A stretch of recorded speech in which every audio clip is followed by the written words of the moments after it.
They slammed the door in her face the second they saw her eyes. No explanation, no apology, just the hard crack of wood against the frame and the echo of her own breathing in the frozen dark.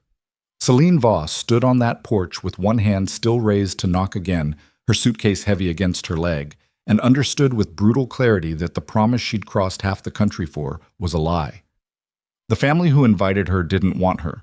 Nobody in Ashridge wanted her. And the last train out had already disappeared into the night, leaving nothing behind but smoke and the kind of silence that makes you wonder if you'll survive until morning. But sometimes the worst moments crack open into something else entirely. Sometimes a stranger with hard eyes and two little girls walks into a dying train station and sees exactly what everyone else refuses to see. Sometimes survival looks like a handshake in the dark and a ride to a ranch you've never heard of with a man whose name you barely know. This is the story of how the woman nobody wanted became the one person an entire frontier town couldn't live without. It's about fire and family, broken promises and second chances, and what happens when the people who reject you realize too late that you were the strongest one all along. Stay with me until the end, and if this story moves you, hit that like button and drop a comment with the city you're watching from. I want to see how far Celine's journey travels. The train station at Ashridge was little more than a wooden shell fighting a losing battle against the wind. Celine sat on the single bench with her coat pulled tight and her fingers numb, watching the last glow of the locomotive fade into the dark like a promise nobody intended to keep. The station master had locked up an hour ago. She was alone. She'd been alone before. That part didn't scare her.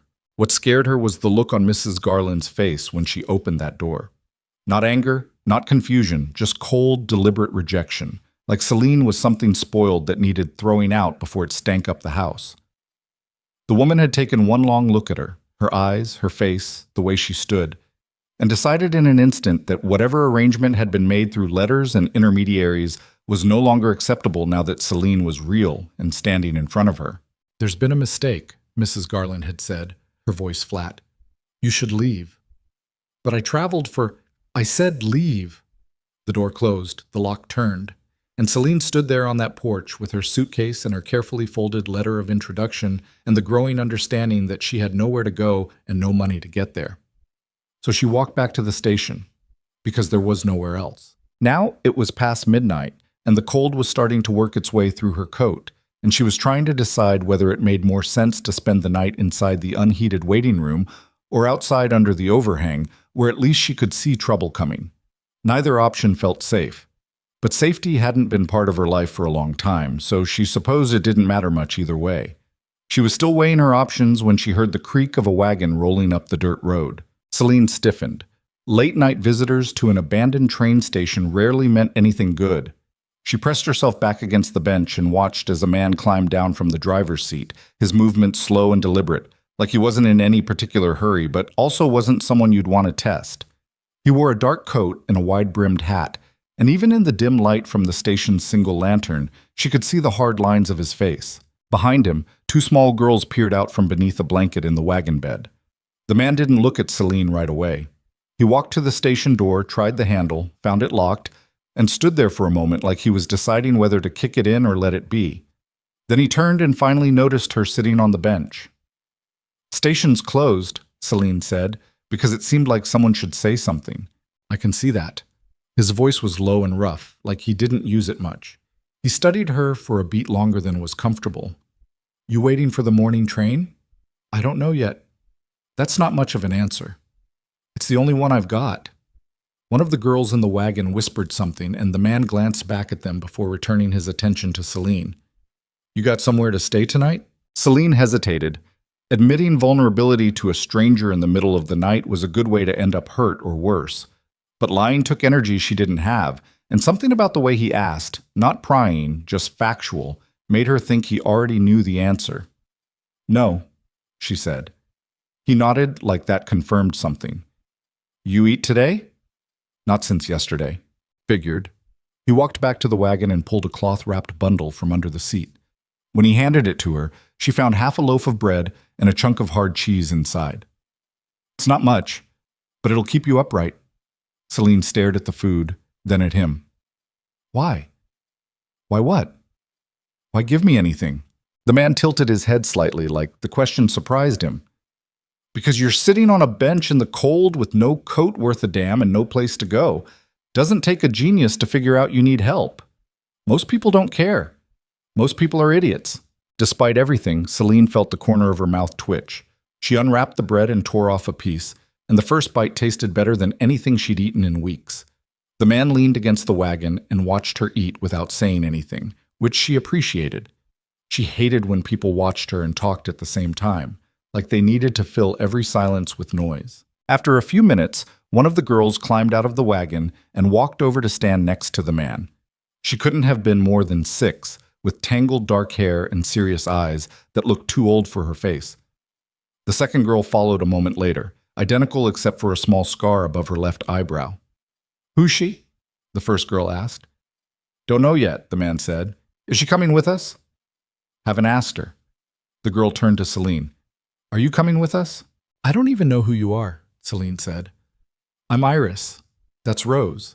And that's our dad." She pointed at the man. "His name's Caleb." Caleb gave his daughter a look that might have been exasperation or fondness or both. "Iris, you can't just invite strangers home." "Why not? You brought home that dog last spring. That was different." "How?" Caleb didn't have an answer for that, which seemed to satisfy Iris. She turned back to Celine. "Do you like dogs?" "I've never had one," Celine said. "We have 3, and chickens, and a mean goat that bites." Iris said this like it was a selling point. "You should come see." Celine looked at Caleb, who was rubbing his jaw like he was trying to figure out how the conversation had gotten away from him. "I'm not looking for charity," she said quietly. "Didn't say you were." "Then what are you offering?" Caleb was silent for a long moment. When he finally spoke, his voice was careful. "I'm offering you a place to sleep tonight that isn't a train station bench. After that, we'll see." "And what do you want in return?" "Nothing tonight. Tomorrow we'll talk." Celine knew better than to trust easy offers. She'd learned that lesson the hard way, more times than she cared to count. But the alternative was freezing to death in the dark, or worse, and something about the way Caleb looked at her, not like she was broken, just like she was a person who needed help, made her think maybe, just maybe, this wasn't a trap. "All right," she said. Caleb nodded and gestured toward the wagon. Rose, who hadn't said a word yet, smiled shyly and held out her hand to help Celine climb up. The gesture was so unexpected and so earnest that Celine felt something crack open in her chest, just a little. The ride to the ranch took almost an hour. The twins fell asleep under the blanket, curled against each other like puppies, and Celine sat in the back watching the dark landscape roll past. Caleb didn't try to make conversation, which she appreciated. She was tired of talking, tired of explaining herself, tired of pretending she was fine when everything inside her felt like it was held together with spit and stubbornness. The ranch appeared as a cluster of low buildings silhouetted against the stars. Caleb pulled the wagon up to the main house and climbed down, then gently lifted each of the girls and carried them inside without waking them. When he came back out, he gestured for Celine to follow him. Inside, the house was warm and smelled like wood smoke and coffee. It wasn't fancy. Rough wooden floors, simple furniture, a stone fireplace that dominated one wall. But it was solid, real. The kind of place that had been built to last, not to impress. An older man sat in a chair near the fire, a book open in his lap.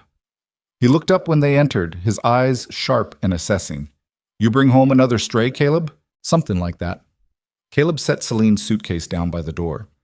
"Celine, this is my father, Walter. Walter, this is Celine Voss. She'll be staying the night." Walter studied her for a long moment, then nodded. "There's a spare room upstairs, second door on the left. Sheets are clean." "Thank you," Celine said. Walter grunted and went back to his book, which she took as a dismissal. Caleb showed her to the room, which was small but comfortable, with a narrow bed and a window that looked out over the dark fields. He paused in the doorway. "We eat breakfast at 6, he said. "You're welcome to join us. Or not. Up to you." "I'll be there." Caleb nodded and left, closing the door quietly behind him. Celine sat on the edge of the bed and stared at her hands. They were shaking. She wasn't sure if it was from the cold or the exhaustion or the sheer surreal relief of being inside, of being safe, even if only for one night. She didn't trust it, couldn't afford to. But for now she let herself have this one small thing. She lay down without undressing and pulled the blanket over herself and fell asleep before she could think too hard about what came next. When she woke, pale sunlight was filtering through the window, and the smell of frying bacon was drifting up from downstairs. For a disoriented moment, she didn't know where she was. Then it all came back. The train station, the wagon, the ranch, Caleb and his daughters. Walter's sharp eyes. She sat up and looked around the room. Someone had left a basin of water and a clean towel on the dresser. The gesture was small, but it mattered. She washed her face and hands, combed her fingers through her hair, and made herself as presentable as she could manage with what she had. Downstairs, the kitchen was full of noise and motion. Iris and Rose were setting the table, arguing good-naturedly about whose turn it was to feed the chickens. Walter was pouring coffee. And Caleb stood at the stove, flipping bacon with the kind of easy competence that suggested he'd been doing it for years. He glanced up when Celine appeared in the doorway. "Morning." "Morning. You sleep all right?" "Better than I have in a while." "Good." He nodded toward the table. "Sit. Food's almost ready." Celine hesitated, then pulled out a chair. Iris immediately plopped down next to her, grinning. "Did you see the chickens yet?" "Not yet." "You have to see them. We have 14. Rose named all of them, but half the names don't make sense." "They make perfect sense," Rose said indignantly. "You named one Potato." "Because she looks like a potato." Caleb set a plate of bacon and eggs in front of Celine, then served the girls. Walter took his seat at the head of the table and said nothing, just watched Celine with that same measuring look from the night before. She got the sense he was waiting for her to do something, prove herself maybe, or slip up and reveal whatever he thought she was hiding. She didn't give him the satisfaction. She ate slowly and quietly, answering the girls' questions when they asked, but otherwise keeping to herself. After breakfast, Caleb sent the twins outside to do their chores and gestured for Celine to follow him onto the porch. The morning air was crisp and cold, and the ranch stretched out before them, fields and fences and distant hills that seemed to go on forever. "I'll be straight with you," Caleb said. "I don't know your story, and I'm not going to pry. But if you're running from something, I need to know. I've got 2 daughters to think about, and I can't bring trouble into this house." Celine met his gaze. "I'm not running from the law, if that's what you're asking. I'm not wanted for anything. I just needed a fresh start, and the people who promised me one changed their minds when they saw me." "Why?" She hesitated, then decided honesty was simpler than dancing around it. "Because I don't look like what they expected. My mother was half Sioux. That doesn't sit well with some folks." Caleb's expression didn't change. "That bother you? What people think? It bothers me when it costs me a roof over my head." He nodded slowly. "Fair enough." He was quiet for a moment, staring out at the fields. "I need help around here. The girls need someone who can teach them things I can't. Reading, writing, how to behave like something other than wild animals. My father tries, but he's got his hands full keeping the ranch running, and I'm not much good at the gentle stuff." "You're offering me a job." "I'm offering you a place to stay and 3 meals a day in exchange for helping with the girls and whatever else needs doing. It's not charity, it's work. And it won't be easy." Celine considered this. It wasn't what she'd planned. But then, nothing about the last 2 days had gone according to plan, and she was still standing. That had to count for something. "What about your father?" she asked. "Does he agree with this?" "He will?" "You sound pretty sure." "I am." Caleb turned to look at her. "I saw how you were with the girls last night. Patient, kind. That's rare out here. People get hard living on the frontier, and I don't blame them for it. But my daughters deserve better than hard. They deserve someone who'll treat them like they matter." Celine felt that crack in her chest widen a little more. "I don't know the first thing about raising kids. Neither did I when they were born. You'll figure it out. And if I don't, then we'll figure it out together." It was such a simple statement, but it hit her harder than she expected. Nobody had ever offered to figure things out with her before. She'd always been on her own, solving her own problems, carrying her own weight. The idea that someone might actually help, might actually see her as part of something instead of just a burden to manage, was almost too much to process. "All right," she said quietly. "I'll stay. For now." Caleb nodded, and for the first time since she'd met him, something that might have been a smile tugged at the corner of his mouth. "Good. Come on. I'll show you around." The ranch was bigger than it looked from the house. There were fields for crops, pastures for cattle, a barn, a chicken coop, a smokehouse, and a dozen other buildings Celine couldn't identify. Caleb walked her through all of it, explaining what everything was for in that same low, steady voice he used for everything. He didn't talk much, but when he did, every word counted. Walter was out in one of the fields mending a fence. He looked up when they approached, his expression unreadable. "She staying?" he asked Caleb.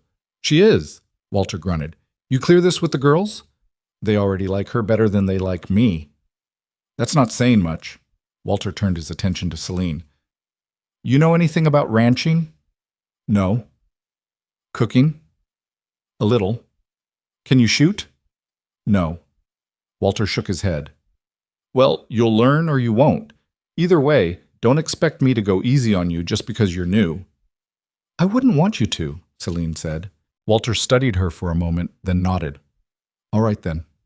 He went back to his fence, and Celine got the sense she'd just passed some kind of test, though she wasn't entirely sure what it had been. The rest of the morning passed in a blur of introductions and explanations.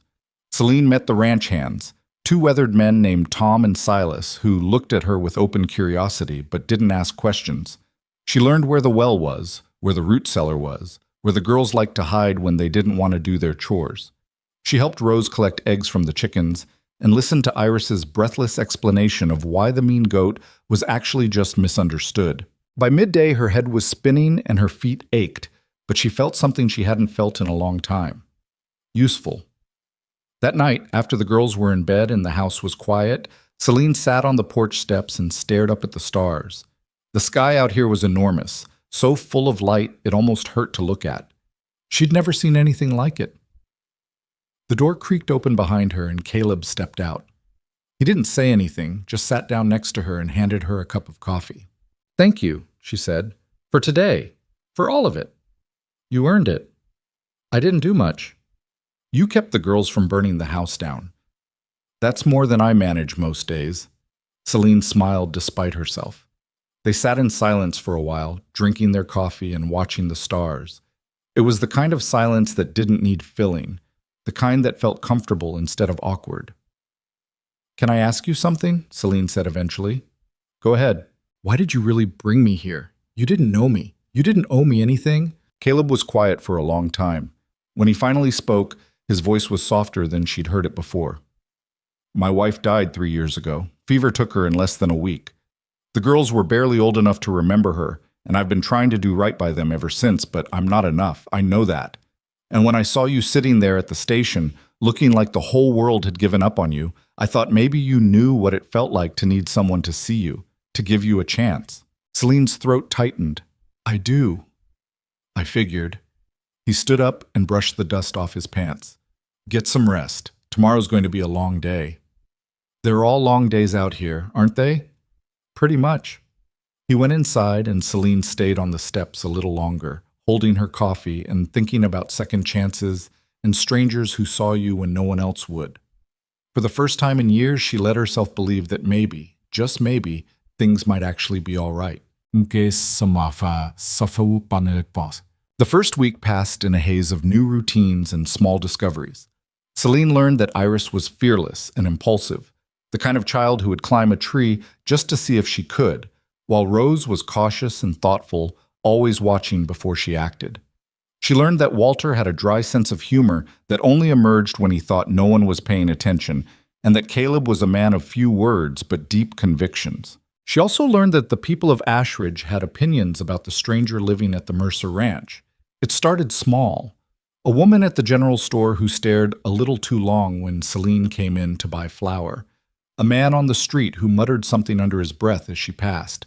Caleb noticed, but he didn't comment on it, and Celine didn't bring it up. She'd dealt with worse, but the whispers grew louder. By the second week, it was clear that the town had decided she didn't belong, and they weren't shy about making their feelings known. "I heard she's some kind of mail-order bride," one woman said loudly as Celine walked past the church. "Shameful, if you ask me." "I heard she's running from the law," another voice added. "Probably killed someone back east." Celine kept walking, her head high, and her expression neutral. She'd learned a long time ago that reacting only made things worse, but Iris hadn't learned that lesson yet.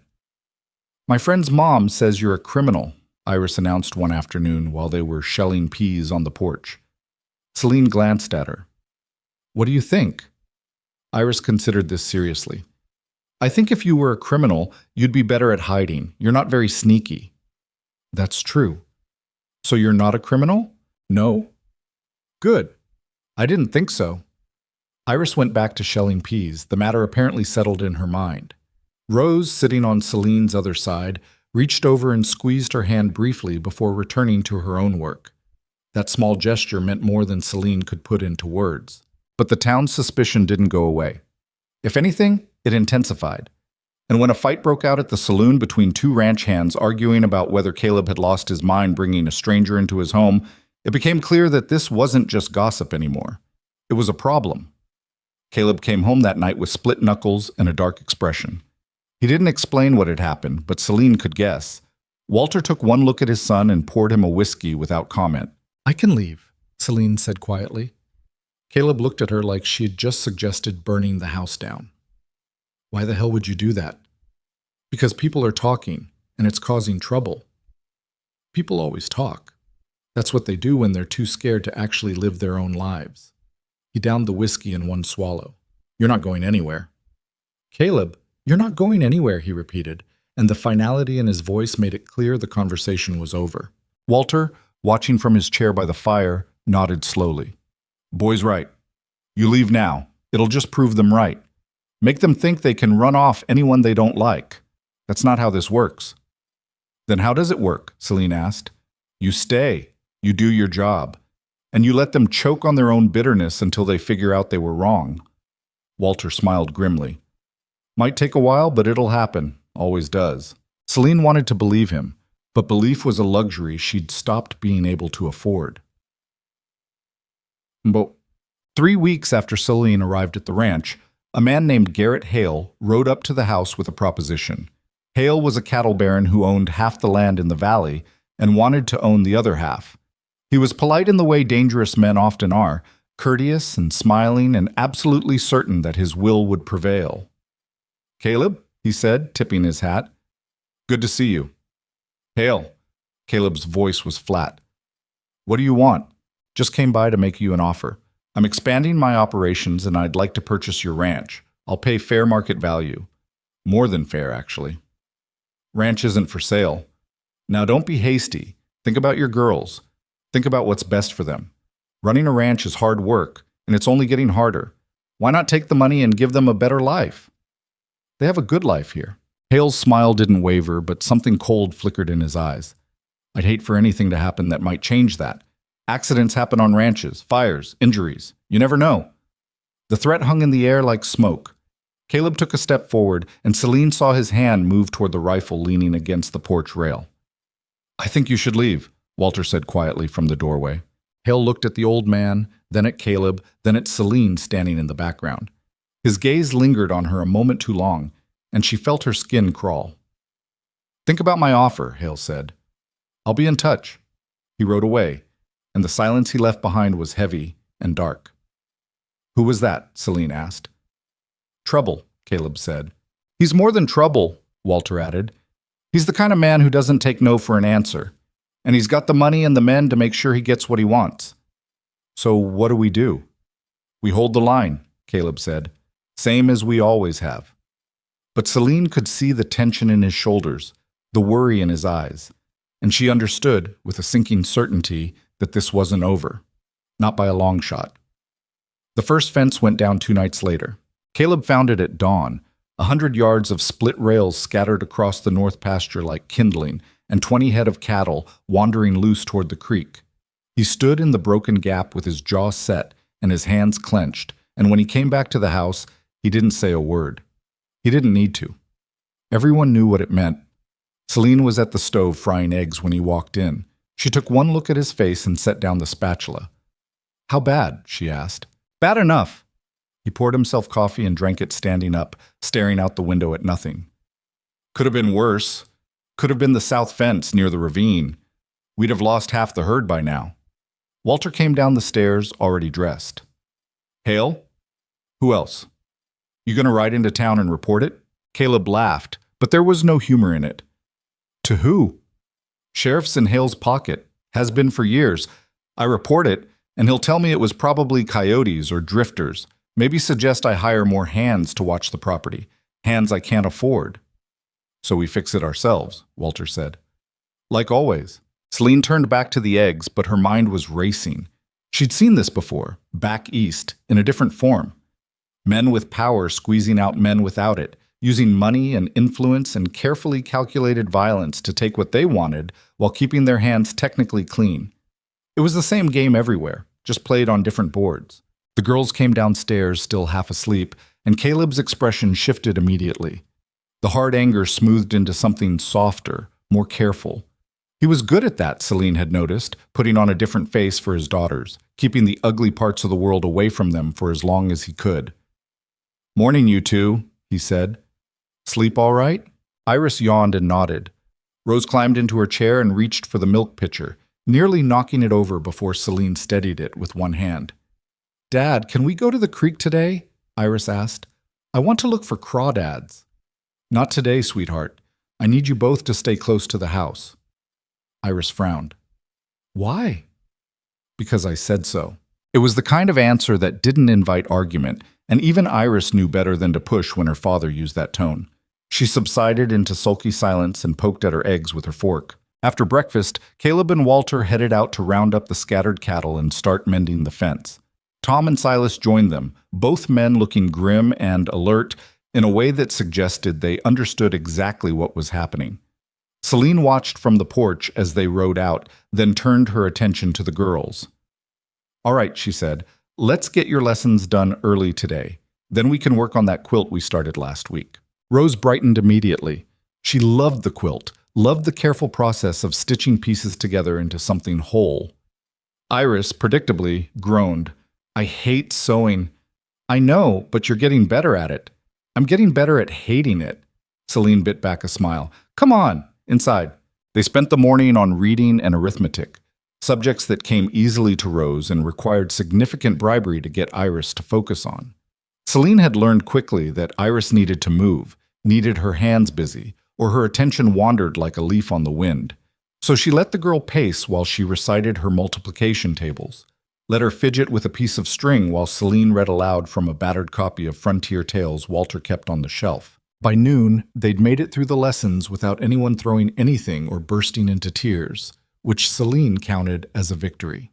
She was setting out bread and cheese for lunch when she heard hoofbeats outside.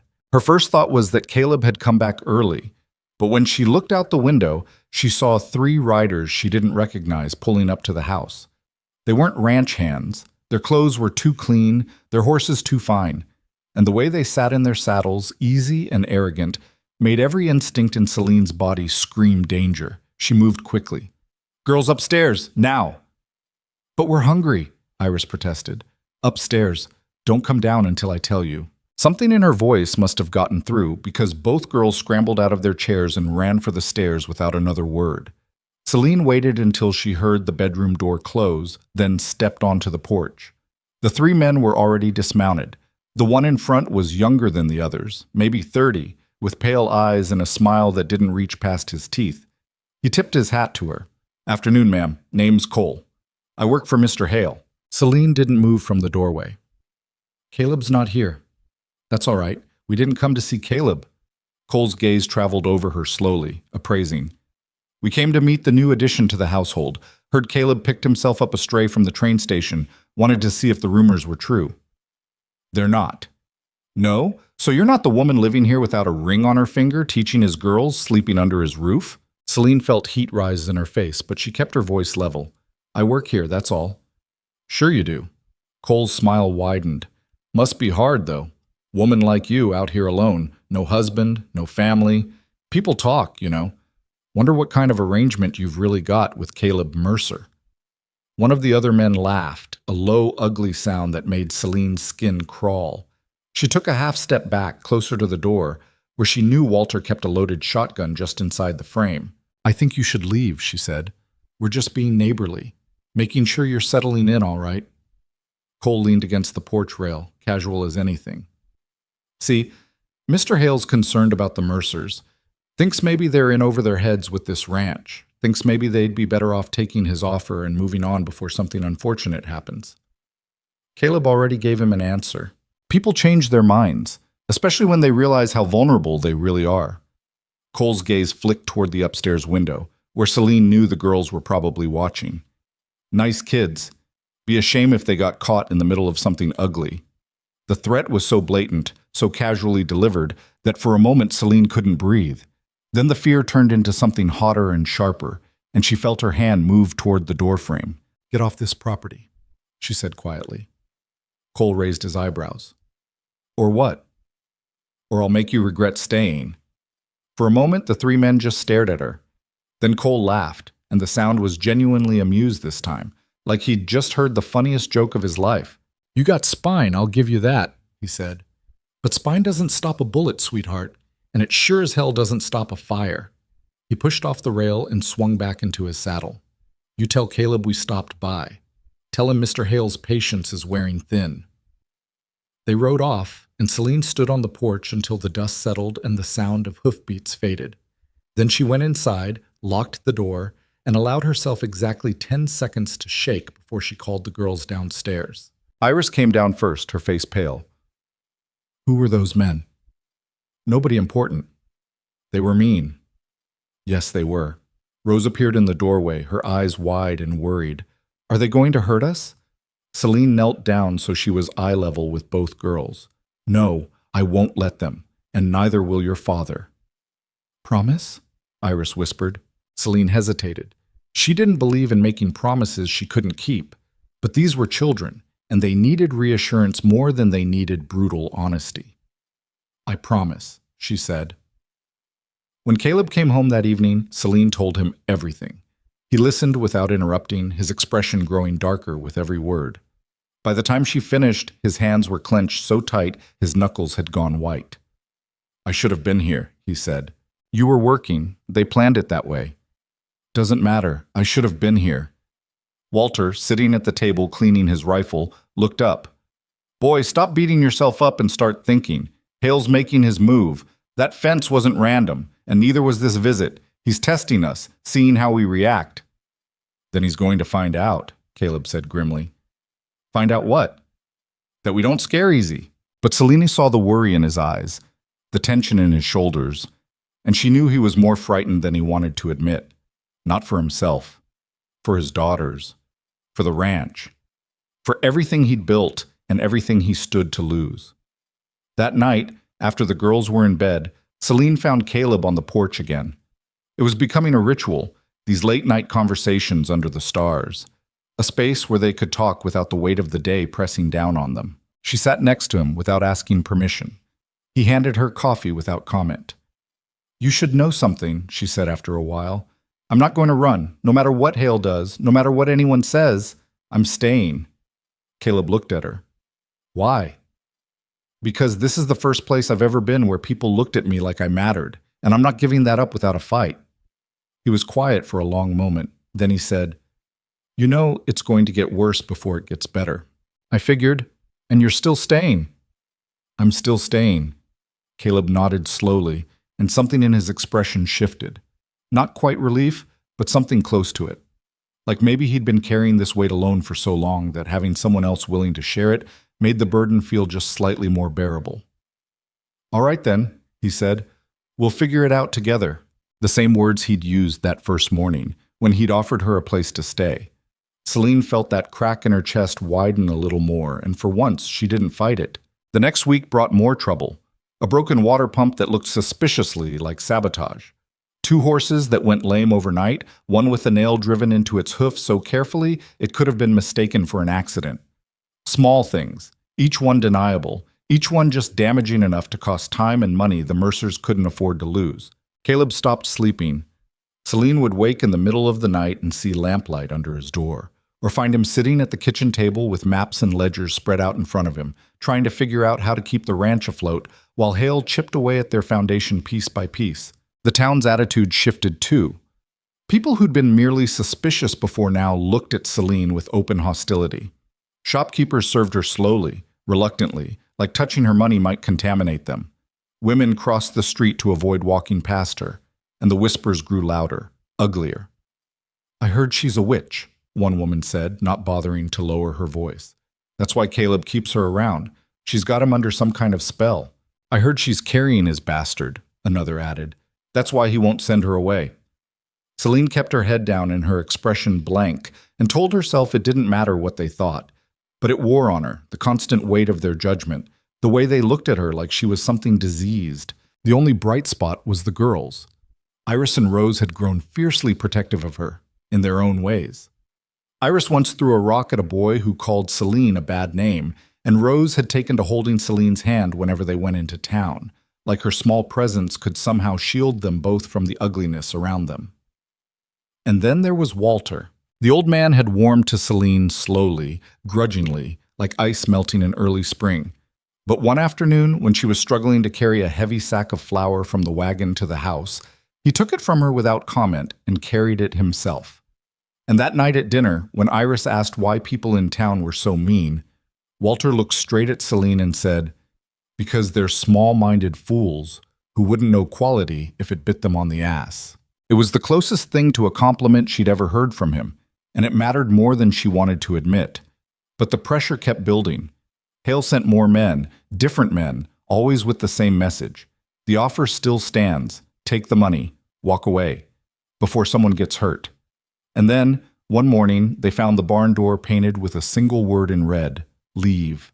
Caleb stared at it for a long time, his face unreadable. Then he went inside, came back with a brush and a bucket of whitewash, and painted over it without saying a word. Tom and Silas helped, and within an hour the barn door was white again, pristine, like the threat had never existed. But everyone knew it had. That afternoon, Celine was in the garden with Rose, pulling weeds and trying not to think about red paint and what it represented, when she heard shouting from the house. She straightened, her heart pounding, and saw Caleb and a stranger standing in the yard, their voices raised. The stranger was older, maybe 60, with a thick gray beard and clothes that suggested he'd been traveling hard. He had the look of a man who'd seen trouble and wasn't impressed by it. "I don't care what Hale told you," the stranger was saying. "I'm not selling my water rights to him, and I'm not letting him push me off my land." "Then why are you here?" Caleb asked. "Because I heard you told him the same thing, and I figured if we're both standing in his way, we might as well stand together." Caleb studied the man for a moment. "You're Harlan Beckett." "That's right. I heard your ranch was up north near the river." "It is, and Hale wants it, same as he wants yours." Beckett spat into the dust. "Bastard's been trying to buy me out for 2 years. Now he's escalating. Had my barn burned down last month. Lost half my tools and 3 good saddles." Caleb's expression darkened. "He's doing the same to us. Fences, equipment, livestock, anything he can hit without leaving evidence." "Then we fight back." "How? We can't prove he's behind it." "We don't need proof. We need numbers." Beckett gestured to the land around them. "There are 6 ranches between here and the river. Hale wants all of them. If we band together, pool our resources, watch each other's backs, he can't pick us off one by one." "You think the others will agree?" "They will if they've got any sense. Most of them are too stubborn or too proud to admit they need help, but when it comes down to it, they'll choose survival over pride." Caleb was quiet for a moment, then he nodded. "All right, set up a meeting. I'll be there." Beckett grinned, and it transformed his weathered face into something fierce and alive. "Now we're talking." After Beckett left, Caleb found Celine in the garden. She was still pulling weeds, but her hands had gone still, and she was staring at the dirt like it held answers she couldn't find anywhere else. "You heard all that?" he asked. "Most of it." "What do you think?" Celine looked up at him. "I think it's smart. I also think it's dangerous. Hale isn't going to take kindly to you organizing against him." "Probably not." "So things are going to get worse." They were going to get worse anyway. Caleb crouched down next to her, his eyes level with hers. "But at least this way, we're not fighting alone." Celine wanted to tell him she was scared, wanted to admit that every day felt like standing on the edge of a cliff waiting for someone to push her off. But fear didn't change anything, and Caleb didn't need her doubts piled on top of his own. "When's the meeting?" she asked instead. 3 days. At Beckett's place. "Are you taking the girls?" "No, I'm leaving them here with you and my father." "You trust me that much?"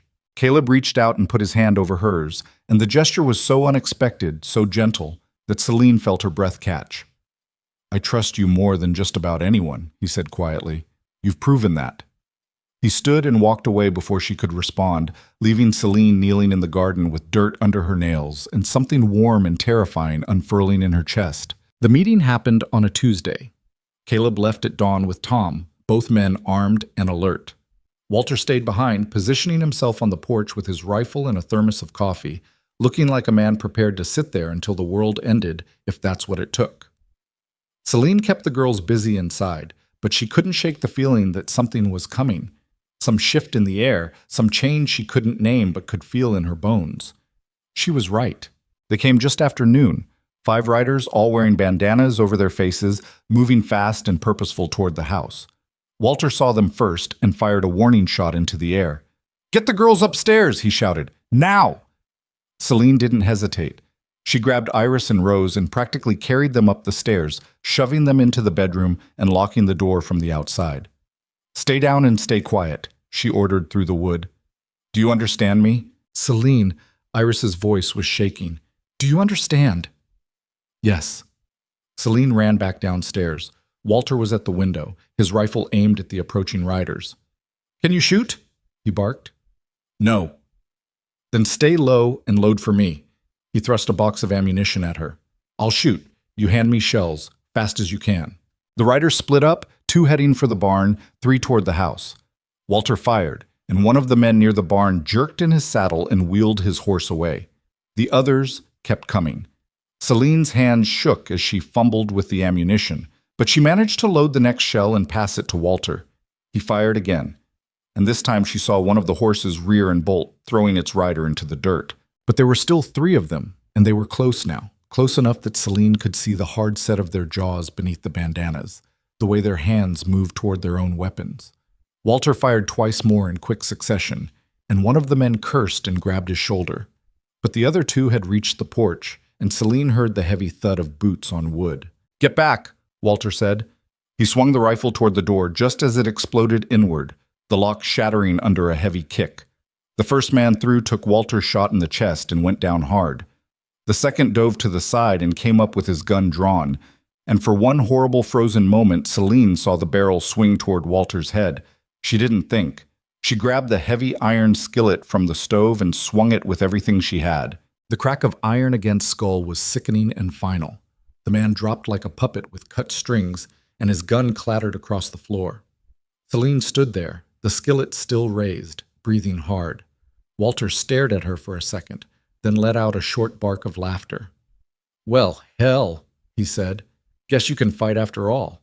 The remaining riders were already retreating, their horses kicking up dust as they fled.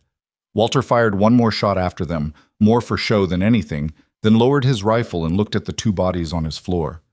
"This is going to be a problem," he said. Celine set down the skillet. Her hands were shaking again, worse now, and she felt something cold and sick rising in her throat. "Is he dead?" Walter knelt and checked the man she'd hit.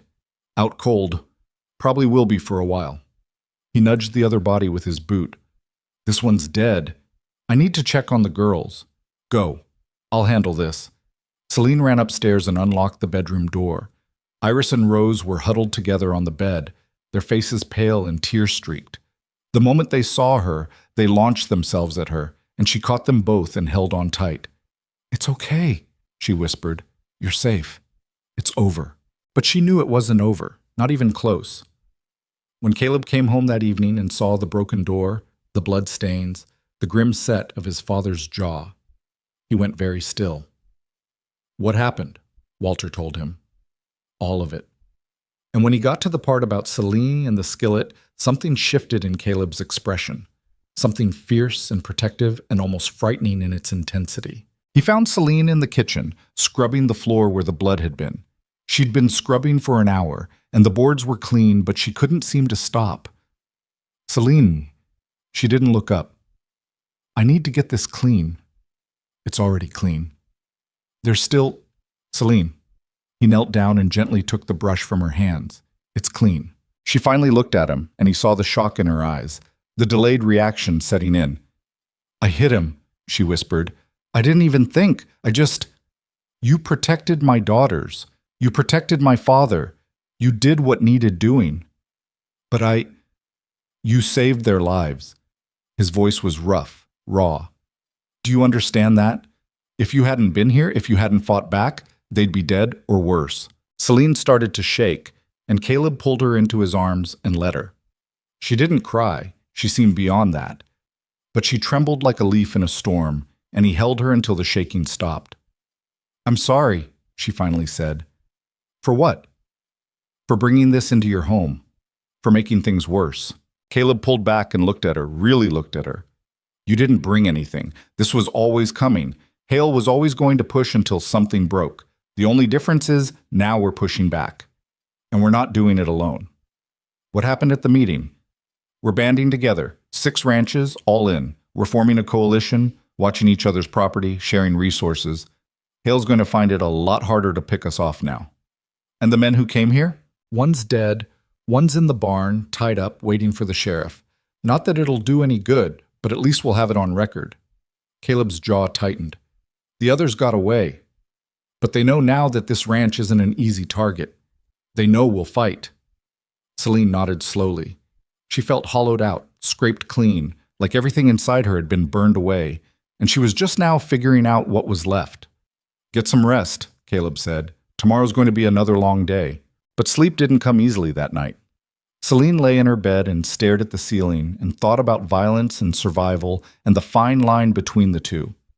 She thought about the man she'd hit, wondered if he'd wake up, wondered what he'd been thinking when he kicked in that door, wondered if he had a family somewhere, people who loved him, people who'd mourn if he never came home. Then she thought about Iris and Rose huddled on that bed, terrified and crying, and the wondering stopped. She'd do it again. If she had to, without hesitation. And that realization, more than anything else that had happened, told her exactly how much she'd changed since that night at the train station. She wasn't the broken woman who'd been turned away anymore. She was someone who fought back.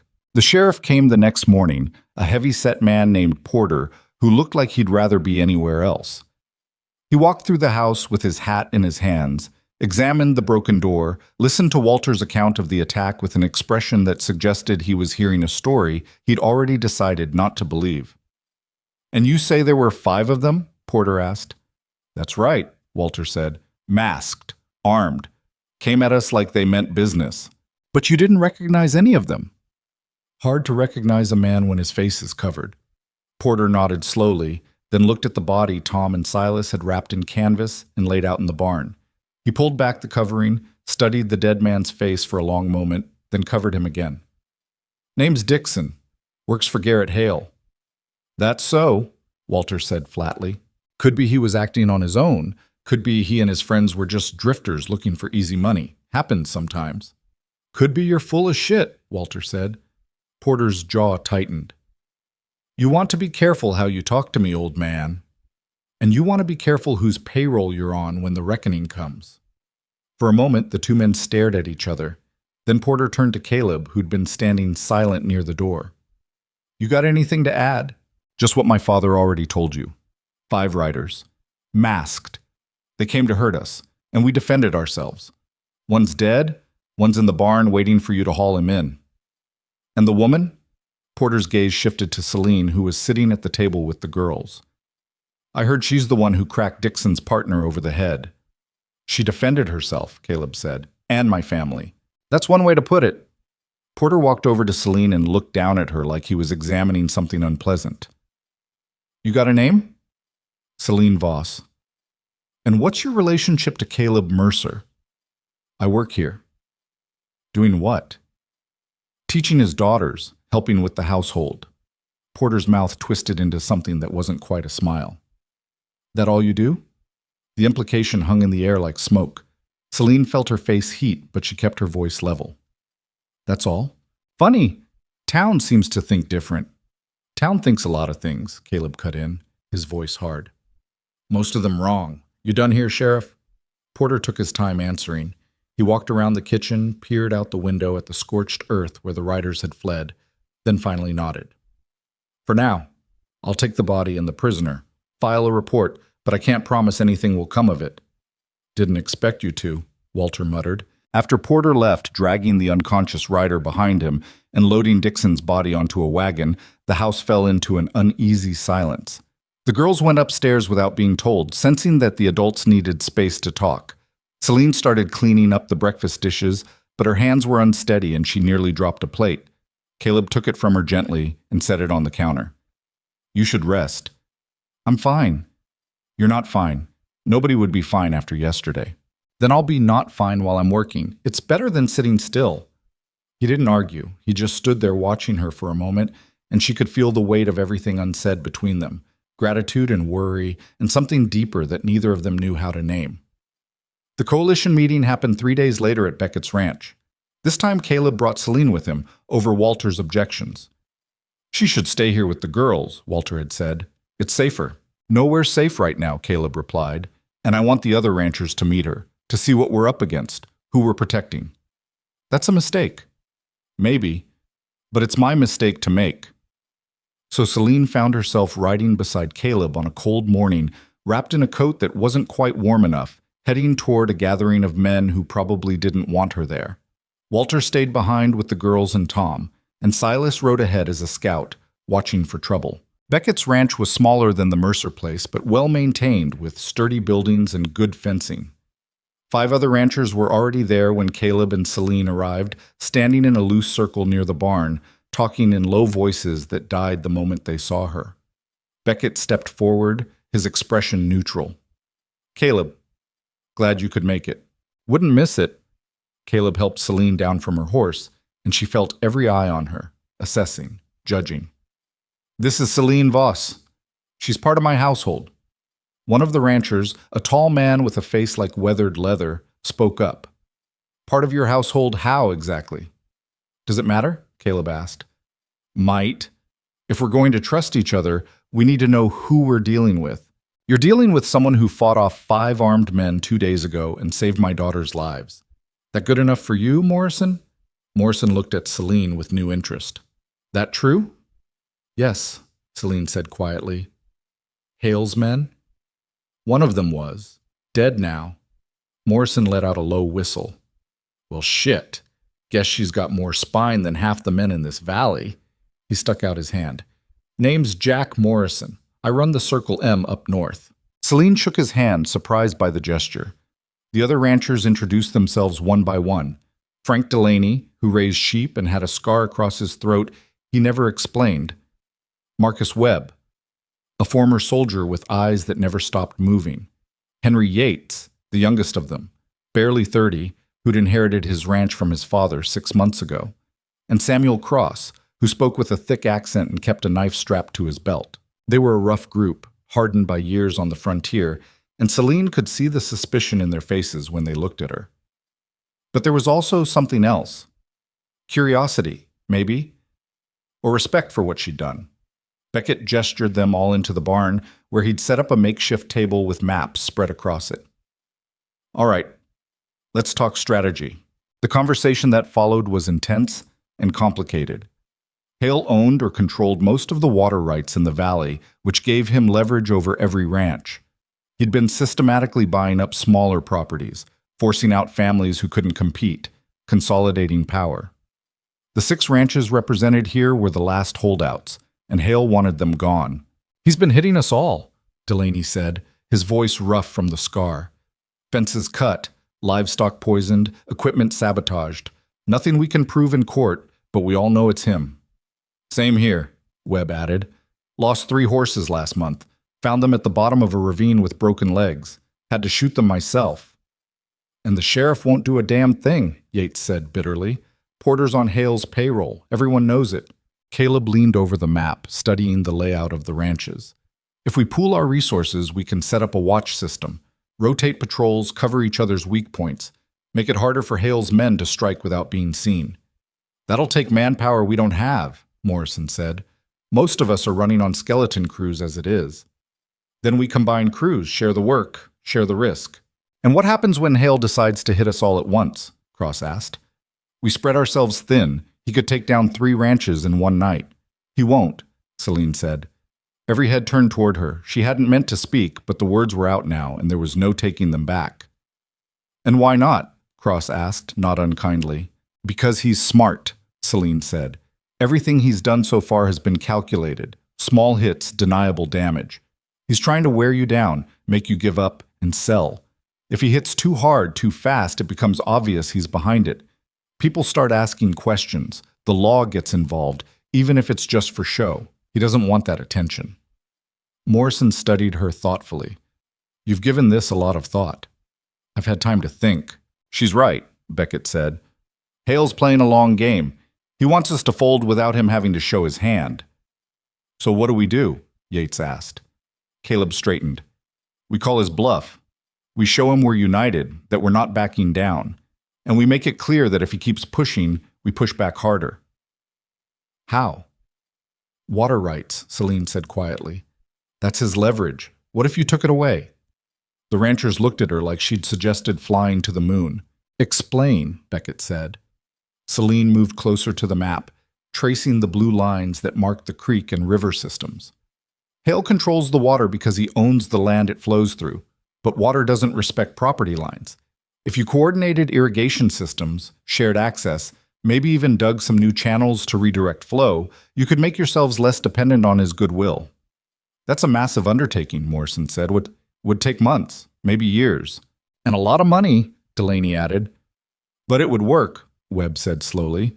If we could pull it off, Hale loses his biggest advantage. He'd never let us get that far, Cross said. The moment he realizes what we're doing, he'll come down on us like the wrath of... He stopped himself, glanced at Celine and rephrased. He'll hit us hard. Let him, Caleb said. We'll be ready. The meeting went on for another 2 hours, hammering out details, assigning responsibilities, arguing over logistics.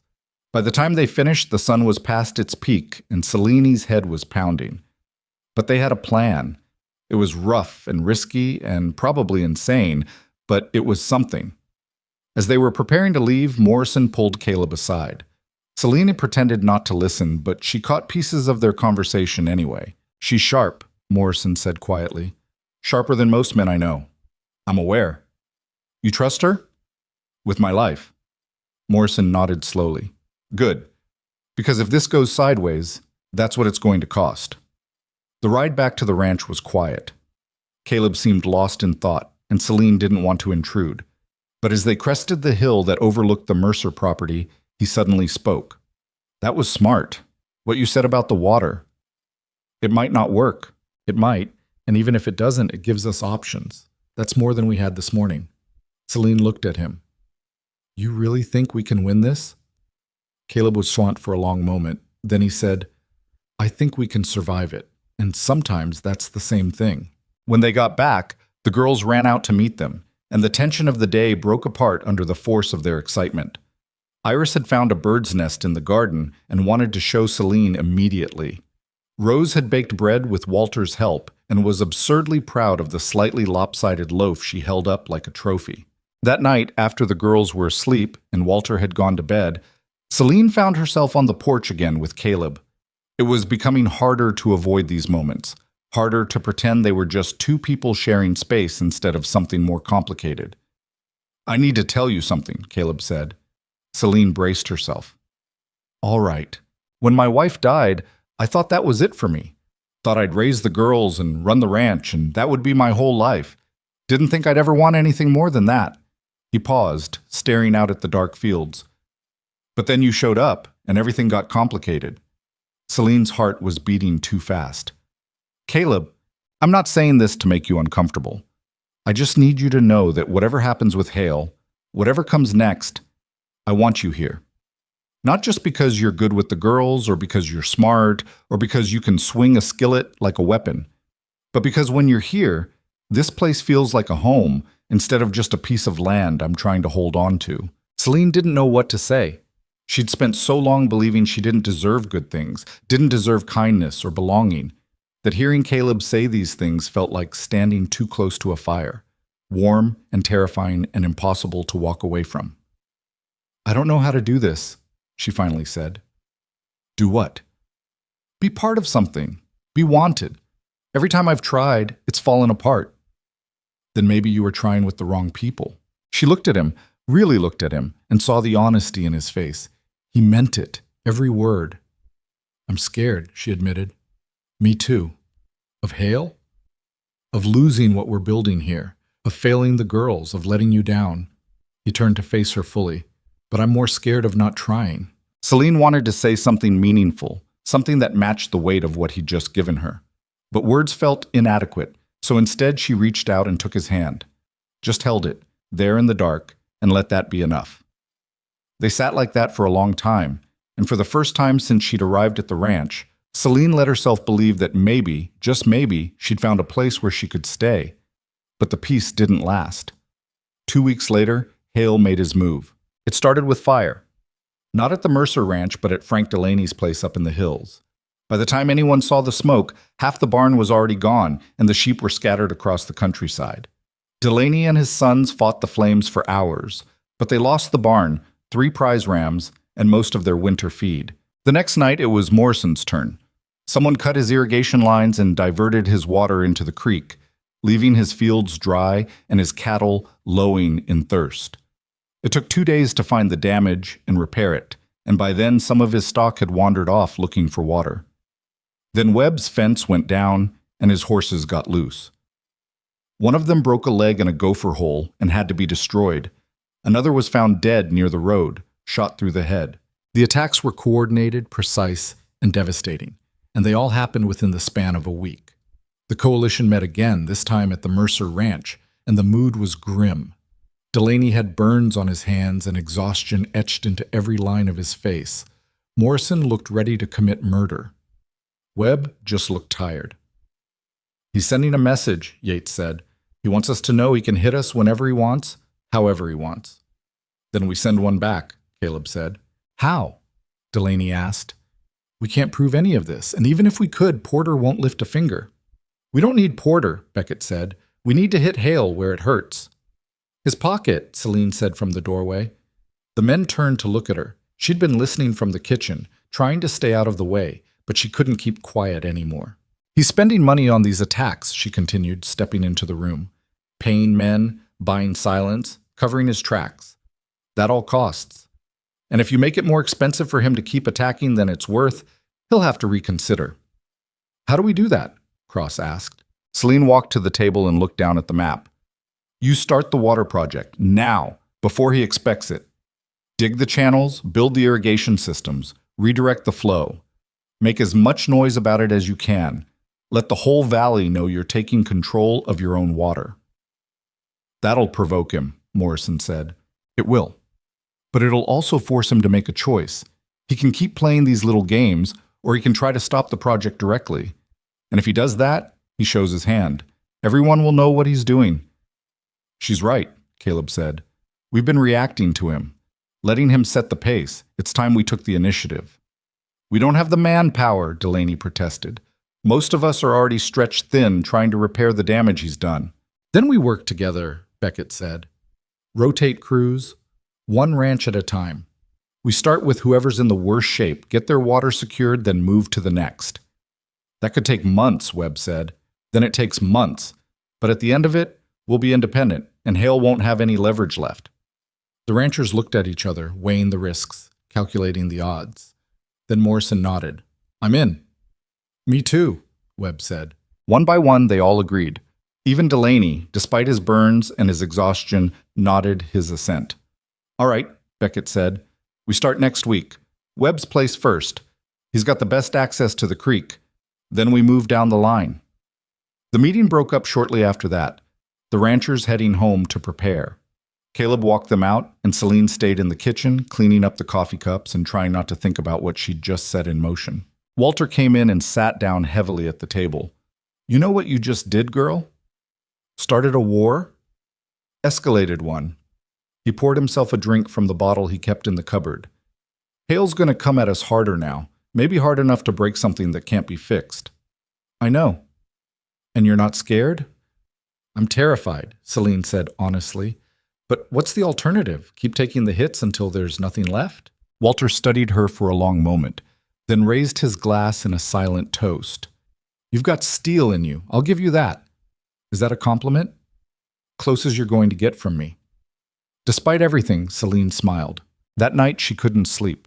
She kept seeing fire in her mind, Delaney's barn burning, the flames climbing higher and higher until they touched the sky. She kept hearing the sound of Dixon's skull cracking under the iron skillet, kept feeling the weight of violence in her hands. She got up and went downstairs, thinking maybe some air would help. But when she opened the door, she found Caleb already on the porch, sitting in the dark. "Can't sleep either?" she asked. Seems to be a theme lately. She sat down next to him. They didn't talk for a while, just sat there in the companionable silence they'd grown used to. "Do you ever regret it?" Caleb asked eventually. "Coming here? Getting mixed up in all this?" Celine thought about it. Really thought about it. "No," she said. "I regret a lot of things in my life, but this isn't one of them. Even with everything that's happened, especially because of everything that's happened." She looked at him. "Before I came here, I was nobody. Just a woman nobody wanted, going nowhere with nothing. Now I'm someone who fights, someone who matters. I'll take the danger if it means I get to keep that." Caleb reached over and took her hand, and this time it didn't feel like a comfort or a reassurance. It felt like a promise. "You matter," he said quietly. "More than you know." Celine squeezed his hand and didn't let go. The work began the following Monday. 20 men gathered at Webb's ranch with shovels and picks and a determination that bordered on desperation. Caleb was there, along with Tom and Silas. Morrison brought his whole crew. Even Yates, who had the least to lose, showed up with 3 hired hands and a wagon full of tools. They worked from sunup to sundown, digging channels through hard earth, laying stone to prevent erosion, redirecting water with careful precision. It was brutal work, the kind that left your hands bleeding and your back screaming, but nobody complained. They all understood what was at stake. Celine stayed at the Mercer Ranch with the girls and Walter, but she could feel the tension building like a storm on the horizon. Every day that passed without retaliation felt like borrowed time. And then, on the 5th day, Hale showed up. He came with 8 men, all armed, all wearing expressions that suggested they were looking for an excuse to use those weapons. He rode right up to the worksite and dismounted, his boots kicking up dust as he walked toward where Caleb and Beckett were supervising the dig. "You boys are trespassing," Hale said pleasantly. "This is Webb's land," Caleb replied. "We're here with his permission. And that water you're diverting belongs to me." "Water doesn't belong to anyone, it just flows." Hale's smile didn't waver, but something cold flickered in his eyes. "I tried to do this the easy way. Made you all fair offers. Gave you every chance to walk away with something in your pockets. But you just couldn't help yourselves, could you?" "We're not interested in your money," Beckett said. "And we're not leaving." "No?" Hale looked around at the assembled men, at the half-dug channels and the piles of stone. "You think this little project is going to save you? You think you can stand against me?" "We don't think," Morrison said, stepping forward. "We know." For a moment, Hale's mask slipped, and they all saw the rage underneath. Then he smiled again, that same pleasant, dangerous smile. "All right, if that's how you want it." He turned and walked back to his horse, mounted up, and looked down at them one more time. "This valley is mine. It always has been, and it always will be. You're just too stubborn to see it yet. But you will." He rode off with his men, and the silence he left behind was heavy and ominous. "Well," Webb said finally, "that could have gone better." "Could have gone worse," Caleb replied. "He could have started shooting." "He will," Beckett said grimly. "Just a matter of when." They kept working, but everyone was on edge now, watching the horizon for signs of trouble. The patrols doubled, the watches extended, and every man there understood that the next attack, when it came, would be worse than anything they'd seen before. Celine heard about Hale's visit from Caleb that night. He came home exhausted and covered in dirt, and she had water heating and food waiting without him having to ask. "He threatened you," she said. "It wasn't a question. He threatened all of us." "What are you going to do?" "Finish the job, get the water systems in place, and then we wait." "For what?" "For him to make his next move." Caleb scrubbed a hand over his face. "And hope we're ready for it." Celine set a plate in front of him and sat down across the table. "There's something I need to tell you." He looked up, something wary in his expression. "What?"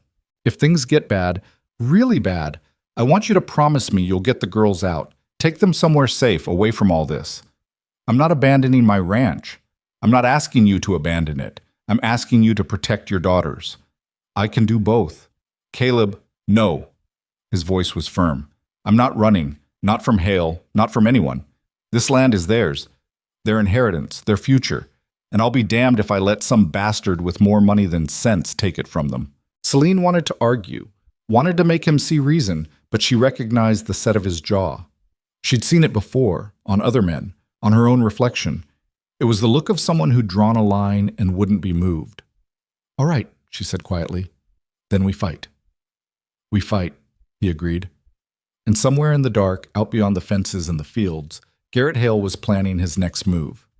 The attack came on a Tuesday night, 3 weeks after they'd started the water project. Celine woke to the smell of smoke and the sound of horses thundering past the house.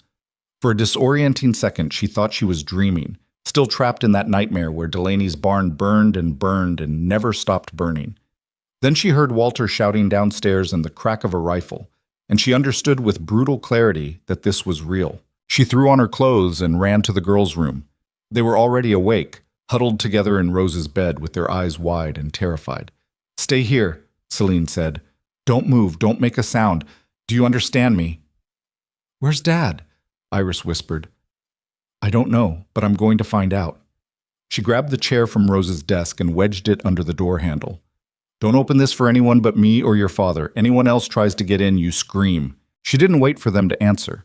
She ran downstairs and found Walter at the window, his rifle already firing into the darkness. The yard was chaos, men on horseback circling the house, torches in their hands, flames catching on the barn roof where someone had already thrown the first fire. Where's Caleb? Celine shouted over the noise. Out in the fields with Tom and Silas. Walter fired again, and one of the riders jerked and fell from his saddle. They were checking the irrigation lines when this started. Celine looked toward the barn. The flames were spreading fast, eating through the old dry wood like it was made of paper. The horses inside were screaming, a sound that went straight through her chest and lodged somewhere behind her ribs. The horses, she said. Forget the horses. We need to defend the house. But Celine was already moving.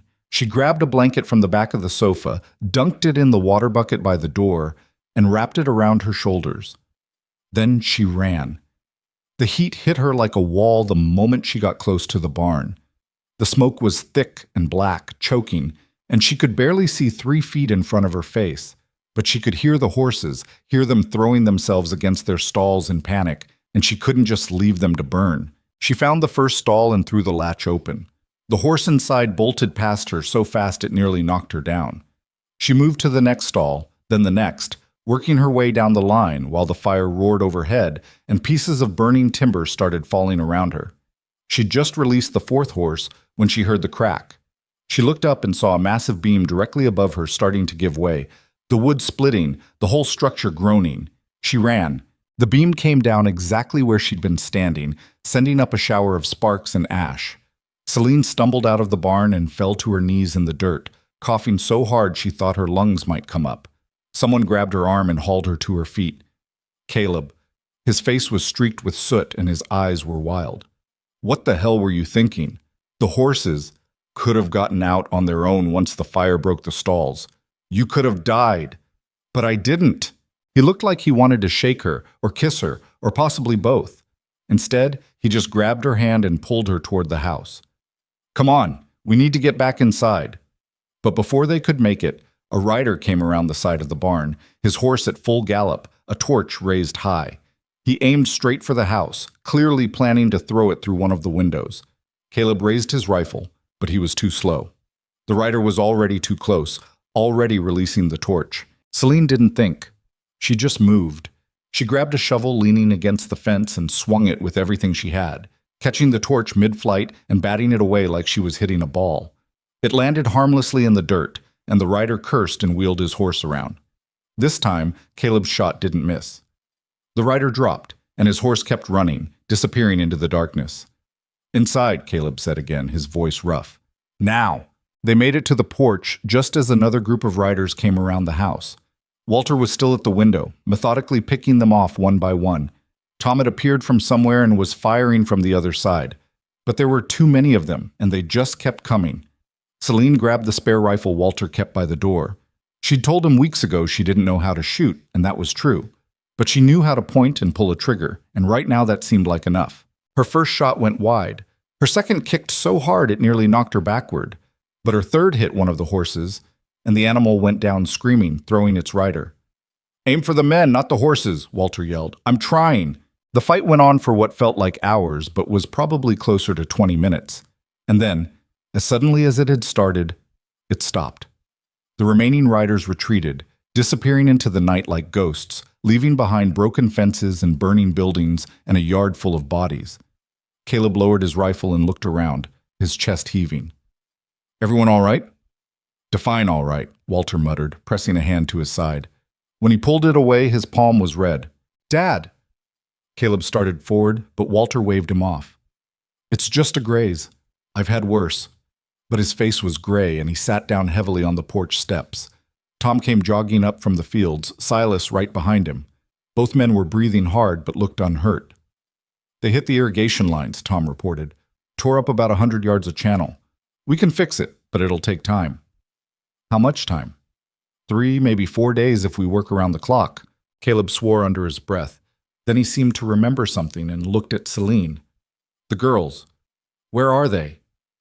"Upstairs, locked in." Celine was already moving toward the door. "I'll get them." She ran up the stairs, pulled the chair away from Rose's door, and found both girls exactly where she'd left them, holding each other tight. The moment they saw her, they launched themselves forward, and she caught them both and held on while they cried into her shoulders. "It's over," she said. "You're safe. Everything's all right." But even as she said it, she knew it was a lie. Nothing was all right. The barn was gone, reduced to smoldering rubble. The irrigation work was destroyed. Walter was hurt, and she had no idea how many of Hale's men they'd killed or injured, but it was enough to make this a full war now, instead of just a land dispute. When she brought the girls downstairs, Caleb was bandaging Walter's side, while the old man grumbled about being fussed over. The girls ran to their father, and he held them for a long moment before gently setting them aside. "I need you to be brave," he told them. "Can you do that for me?" They nodded, though Iris's chin was trembling. "Good. Go sit with your grandfather. Celine and I need to assess the damage." Celine followed him outside. The fire had mostly burned itself out, leaving only the skeleton of the barn standing, black and skeletal, against the pre-dawn sky. The horses they'd saved were milling around in the pasture, spooked but alive. The ones they hadn't gotten to in time were gone. 3 horses, Caleb said quietly, looking at the ruins. The barn, most of the feed stores, equipment we can't replace. Can you rebuild? With what money? I was barely making ends meet before this. Celine looked at him. His face was hard, but she could see the desperation underneath. The fear that he was losing this fight, that everything he'd worked for was slipping through his fingers. "What about the others?" she asked. "The coalition. Are they still standing?" "I don't know. We won't know until morning." He rubbed his face, leaving a smear of soot across his cheek. This was coordinated. If Hale hit us this hard, he probably hit everyone else too. They found out at dawn when Morrison came riding up on a lathered horse, his face grim. Behind him, the eastern sky was stained with smoke. "Beckett's place," Morrison said without preamble. "They burned his house. He got his family out, but everything else is gone. Webb lost his stable and half his herd. Delaney's got riders pinning him down, hasn't been able to get to his water lines. Cross took a bullet to the leg and can't ride." Caleb's jaw tightened. "Yates? Rode out last night, said he's done, wants no part of this anymore. Can't say I blame him. So we're down to 5.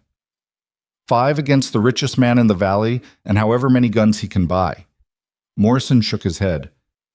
"Caleb, I've been thinking, maybe we should take the offer, cut our losses while we still can." "No." "Be reasonable." "I said no." Caleb's voice was flat, final. "We start giving in now. We'll never stop. He'll take everything, and we'll have nothing to show for it except whatever scraps he decides to throw us." Morrison was quiet for a long moment. Then he sighed. "All right, but we need to change tactics. What we're doing isn't working." "What do you suggest?" "We stop playing defense. We go after Hale directly." "How?" "I don't know yet. But sitting here waiting for him to burn us out one by one sure as hell isn't the answer. They talked for another hour, Morrison and Caleb and Walter, while Celine made coffee and listened. Tom and Silas joined them, then Beckett showed up looking like he'd aged 10 years overnight. By the time the sun was fully up, they had the bare bones of a plan. It was desperate and dangerous and possibly suicidal, but it was all they had. Hell controlled the valley because he controlled the water and the land, but he also controlled them because he had money and influence and the sheriff in his pocket. So they were going to take those advantages away from him. They were going to go public. "There's a territorial representative coming through Ashridge next week," Beckett said. "Name's Anderson. He's on a tour, meeting with communities, listening to concerns. If we can get to him, tell him what's happening here, maybe he can apply pressure from above. Make it harder for Hale to operate in the shadows." "Anderson's probably in Hale's pocket too," Morrison said. "Maybe. But it's worth a try. And even if he is bought, having the story out there makes it harder for Hale to keep pretending he's just a legitimate businessman." "We'd need evidence," Caleb said. "Something concrete we can show. Burned buildings aren't enough. Those could be accidents." "What about witnesses?" Celine asked. "The man I hit with the skillet? The ones Walter shot. Some of them survived. They could testify." "They won't," Walter said. "Hale pays too well for loyalty. Then we find someone who will." Celine looked at Caleb. "There have to be people in town who know what Hale's doing, people who've been hurt by it. Maybe they're too scared to speak up now, but if they knew someone was listening, someone with actual power, maybe they'd talk." Morrison nodded slowly. "The Miller family. Hale ran them off their land 2 years ago. They're still in Ashridge running a boarding house.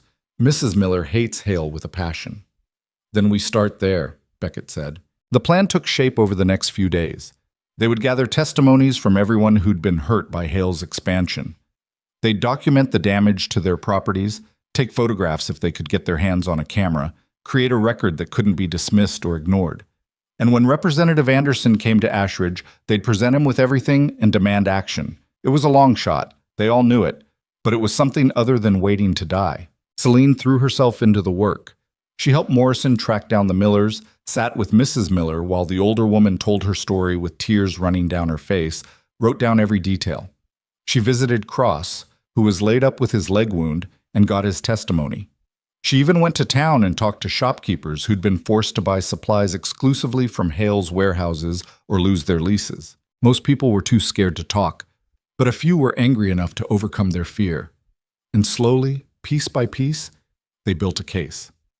The work kept Celine busy enough that she didn't have time to think about the barn, or the fire, or how close she'd come to dying. But at night, alone in her room, the memories caught up with her. She'd wake gasping from dreams of burning timber and falling beams, her heart racing, her hands shaking. On the third night, she gave up on sleep entirely and went downstairs. Caleb was at the kitchen table, surrounded by papers and photographs, his eyes red from exhaustion. "You should rest," Celine said. "So should you." "Can't." "Me neither." He gestured to the empty chair across from him. "Sit. Keep me company." She poured herself coffee and sat down. For a while they worked in silence, Celine organizing testimonies while Caleb made notes about property damage and estimated losses. It was oddly peaceful, despite everything. Or maybe because of it. There was comfort in doing something, in moving forward even when the path ahead was dark. "Can I ask you something?" Caleb said eventually. "Of course. Why did you really come west? I know the Garlands rejected you, but what made you leave in the first place?" Celine was quiet for a moment. She'd never told anyone the whole story, had learned early that people didn't really want to hear it. But Caleb wasn't people, and she was tired of carrying it alone. "My mother died when I was 12, she said. "Cholera. My father remarried within 6 months, and my stepmother made it very clear I wasn't welcome. So I left as soon as I could, worked as a seamstress in Boston for a while, then a clerk in Philadelphia. Saved every penny until I had enough to make a fresh start somewhere nobody knew me. And you chose Ashridge. I chose the Garlands. They put out a notice looking for a governess. I wrote to them, they wrote back. Everything seemed fine, until I showed up and they saw my face." She smiled, but there was no humor in it. "Turns out they'd assumed from my letters that I was white. The Sioux blood was a deal breaker." "Their loss," Caleb said quietly. That's what I keep telling myself. I mean it. If they'd kept you, I never would have found you, and this place would be a lot worse off. Celine looked at him, at the sincerity in his tired eyes, and felt something shift in her chest. You really believe that, don't you? Every word. She wanted to say something, to tell him what his faith meant to her, but the words stuck in her throat, too big and unwieldy to force out. So instead she reached across the table and took his hand, and they sat like that until the sun came up. The day Representative Anderson was due to arrive, the coalition gathered at the courthouse in Ashridge. They'd spent the morning scrubbing themselves clean, putting on their best clothes, trying to look like respectable citizens instead of desperate ranchers fighting for their lives. Celine wore the only good dress she owned, and even then she felt shabby next to the town's proper ladies in their fine fabrics and elaborate hats. Anderson was younger than Celine had expected, maybe 40, with sharp eyes and a politician's easy smile. He listened to their case in the courthouse meeting room, surrounded by his aides and a few curious townspeople who'd wandered in to watch. Caleb spoke first, laying out the facts clearly and calmly. Then Morrison presented the physical evidence, the photographs, the damaged equipment, the documentation of losses. Beckett read testimonies from families Hale had driven off their land. And Celine, at the end, spoke about what she'd witnessed personally. I watched armed men attack the Mercer Ranch, she said. I saw them try to burn us out. And I know for a fact that at least one of those men worked for Garrett Hale because Sheriff Porter identified the body himself. Anderson made notes throughout, his expression giving nothing away. When they finished, he was quiet for a long moment. These are serious allegations, he said finally. Do you have any proof that Mr. Hale ordered these attacks directly? We have everything except a signed confession, Morrison said. How much more proof do you need? Enough to hold up in court, which means testimony from someone inside Hale's organization or documents showing he authorized payments for these actions. Anderson looked at them with something that might have been sympathy. I believe you. I believe all of this happened exactly the way you're saying, but belief isn't enough. I need evidence I can take to the territorial governor. What about the sheriff? Beckett asked. Porter's on Hale's payroll. That's corruption you can prove. Can you? Show me the payments. Show me the records. The room fell silent. They had suspicions, they had circumstantial evidence, but they didn't have proof. Not the kind Anderson needed. I'm sorry, Anderson said, and he actually sounded like he meant it. I'll make a note of your concerns in my report, but without harder evidence, there's nothing I can do. He stood to leave, and Celine felt something crack inside her. All that work, all that hope, and it was going to end with a polite apology and a note in a report nobody would read. Wait, she said. Everyone turned to look at her. What if we could get you that evidence? She asked. The payments? The records? What if we could prove Porter's on Hale's payroll? Anderson raised an eyebrow.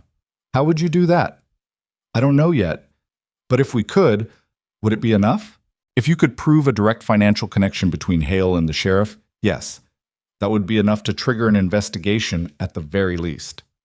Celine looked at Caleb, who was staring at her like he wasn't sure whether to admire her audacity or worry about her sanity.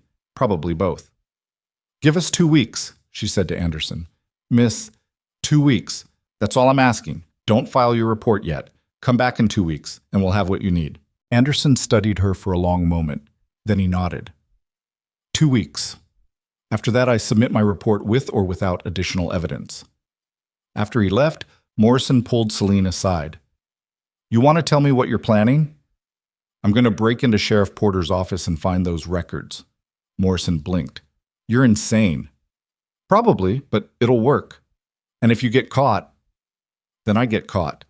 But at least we'll have tried. Caleb, who'd been listening, shook his head. No, absolutely not. It's too dangerous. You have a better idea? Not yet, but then this is what we're doing. They argued about it all the way back to the ranch. Caleb said it was reckless, that she could get arrested or killed, that there had to be another way. Celine said there wasn't time to find another way, that this was their best shot, that she was doing it whether he liked it or not. By the time they got home, Caleb had gone silent, which Celine knew meant he was thinking. She'd learned his moods over the past months, learned that silence didn't mean agreement or defeat. It just meant he was processing. That night, after the girls were in bed, he found her in the kitchen. If you're going to do this, he said, you're not doing it alone. Caleb, I'm not arguing. If you get caught, you'll need someone to get you out. And I'm not letting you take that risk by yourself. Celine wanted to protest, but she could see the determination in his face. The same look he'd had when he told Hale he wouldn't sell the ranch. The look of a man who'd made up his mind and wouldn't be moved. All right, she said. We do it together. We do it together, he agreed. They spent the next week planning. Morrison helped, grudgingly. So did Beckett, who knew the layout of the sheriff's office from his days serving on the town council. They learned Porter's schedule, figured out when he'd be away from the office, identified which window had the weakest lock. It was risky and probably stupid, but it was also the only chance they had. The night before the break-in, Celine couldn't sleep. She lay in bed staring at the ceiling, her mind racing through everything that could go wrong. She could get caught. They could find nothing. Porter could have destroyed the evidence already. She could end up in jail, or worse. But she could also succeed, and that possibility, slim as it was, felt worth the risk. She heard footsteps in the hall, and then a soft knock on her door. You awake? Caleb's voice, quiet. Yeah. He came in and sat on the edge of her bed, and for a moment they just looked at each other in the darkness. If this goes bad tomorrow, he said, I want you to know something. Don't, Celine said. Don't say goodbye. We're going to be fine. Let me finish.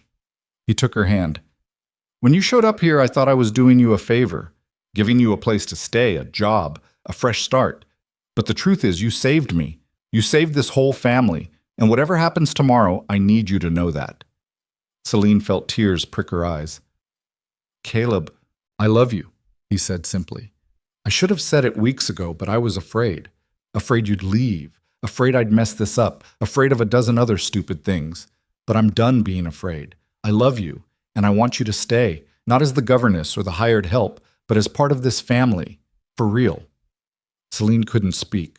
All she could do was lean forward and kiss him, and he kissed her back like it was the only thing in the world that mattered. When they finally pulled apart, she whispered, I love you too, and I'm not going anywhere. They held each other in the dark, and for that moment, despite everything, Celine felt something she hadn't felt in years. Hope. The next night came too fast and too slow at the same time. Celine spent the day trying to act normal, helping the girls with their lessons, mending clothes, doing all the small tasks that made up the rhythm of ranch life. But her hands were unsteady, and her mind kept drifting to what lay ahead.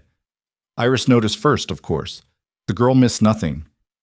Are you nervous about something? She asked while they were shelling peas on the porch. A little, Celine admitted. What about? Just some things your father and I need to take care of in town tonight. Iris frowned. Is it dangerous? Celine looked at her, at this fierce, bright child who'd become so precious to her and couldn't bring herself to lie. It might be. Then don't go. We have to. Why? Because sometimes the right thing is also the hard thing, and you don't get to choose the easy path just because you're scared. Iris thought about this for a moment. Then she set down her bowl and hugged Celine tight. Come back, she whispered. Please come back. I will, Celine promised, and hoped desperately that it was a promise she could keep. They waited until full dark. Morrison was keeping watch on the sheriff's office and would signal when Porter left for his usual evening rounds. The plan was simple. Get in through the back window, find the ledgers or payment records, get out before anyone noticed. Simple, but not easy. Caleb checked his pistol for the third time, and Celine watched him in the lamplight. He looked calm, but she could see the tension in his shoulders, the way his jaw was set. You don't have to do this, she said quietly. I can go alone. We've been through this. I know, but I'm saying it again anyway. You have daughters to think about. If something happens to you, then something happens to me. But I'm not letting you walk into danger alone. He looked at her. We're in this together. That's what you said, remember? I remember. Then stop trying to protect me and let's go. They rode into Ash Ridge under a moonless sky, keeping to the shadows and back roads. The town was quiet. Most people already asleep or drinking at the saloon on the far end of Main Street. Morrison met them behind the general store, his face grim. Porter left 10 minutes ago, he said. You've got maybe an hour before he comes back. Maybe less. That'll have to be enough, Caleb said. They made their way to the sheriff's office, staying low and quiet. The building was small and shabby, just 2 rooms. The main office in front and a cell in back where Porter kept the occasional drunk until they sobered up. The window Morrison had identified was on the side, half hidden by an overgrown bush. Caleb worked the lock while Celine kept watch. It took longer than she'd hoped, and every second felt like an eternity. Finally, she heard the soft click, and Caleb eased the window open. "You first," he whispered. Celine climbed through, landing quietly on the wooden floor inside. The office was dark and smelled like stale coffee and tobacco. She could make out the shape of a desk, some filing cabinets, a gun rack on the wall. Caleb followed her through and closed the window behind them. They didn't dare light a lamp. Instead, Caleb struck a match and held it up, casting flickering shadows across the room. Celine moved to the desk and started going through drawers while Caleb checked the filing cabinets. The first drawer held nothing but old wanted posters and requisition forms. The second had a bottle of whiskey and a deck of cards. The third was locked. "Here," Celine whispered. Caleb came over and examined the lock, then pulled a knife from his belt and worked the blade into the mechanism. It took 3 tries, but finally the lock gave and the drawer slid open. Inside was a leather-bound ledger and a stack of envelopes tied with string. Celine's hands shook as she opened the ledger. The entries were neat and precise, columns of numbers and dates. Most of it looked like standard sheriff's office expenses, ammunition, supplies, feed for the horses. But then she found a separate section in the back, and her breath caught. Monthly payments, large ones, all marked with the same initials, G.H. Garrett, Hale. "Got it," she breathed. Caleb looked over her shoulder, and even in the dim light she could see the triumph in his eyes. "Take the whole ledger, and the envelopes." Celine stuffed everything into the bag she'd brought, her heart pounding. They'd done it. They actually had the evidence. Now they just needed to get out. That's when they heard the footsteps, heavy boots on the wooden sidewalk outside, coming closer. Celine and Caleb froze, both of them barely breathing. The footsteps stopped right outside the door. A key rattled in the lock. Caleb grabbed Celine's hand and pulled her toward the window, but they were too slow.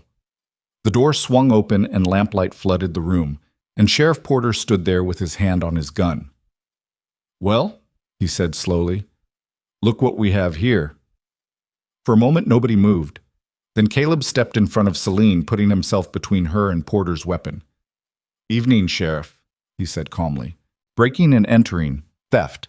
This is going to look real bad for you, Mercer. Not as bad as what's in that ledger is going to look for you." Porter's expression darkened. "Give it back?"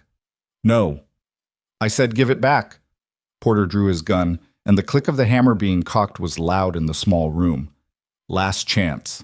Celine's mind raced. They couldn't fight their way out. Porter had the drop on them, and one shot would bring half the town running. They couldn't run. He'd shoot them before they made it to the window, which left only one option. "We're not the only ones who know what's in this ledger," she said. Porter's eyes flicked to her. "That's so. Morrison's waiting outside. If we don't come out in 5 minutes, he takes what he knows straight to Representative Anderson, along with testimony from 6 ranchers and half the families Hale's driven off their land." It was a bluff. Morrison didn't know exactly what they'd found, but Porter didn't know that. "You're lying," he said, but there was uncertainty in his voice now. "Try me," Celine said. "Shoot us, and this gets worse for you. Let us go, and maybe we can work something out." "Work something out how?" "You testify against Hale. Tell Anderson everything, the payments, the orders, all of it. In exchange, we leave you out of the formal complaint. You lose your job, but you don't go to prison." Porter laughed, but it sounded hollow. "Hale would kill me. Hale's going down either way. The question is whether you go down with him or not." The sheriff stood there with his gun aimed at Caleb's chest, and Celine could see him calculating, weighing his options, trying to figure out which path led to survival. Finally, slowly, he lowered the gun. "Get out," he said quietly. "Take the ledger and get out. But you tell Anderson I want immunity, full immunity, in writing, before I say a word."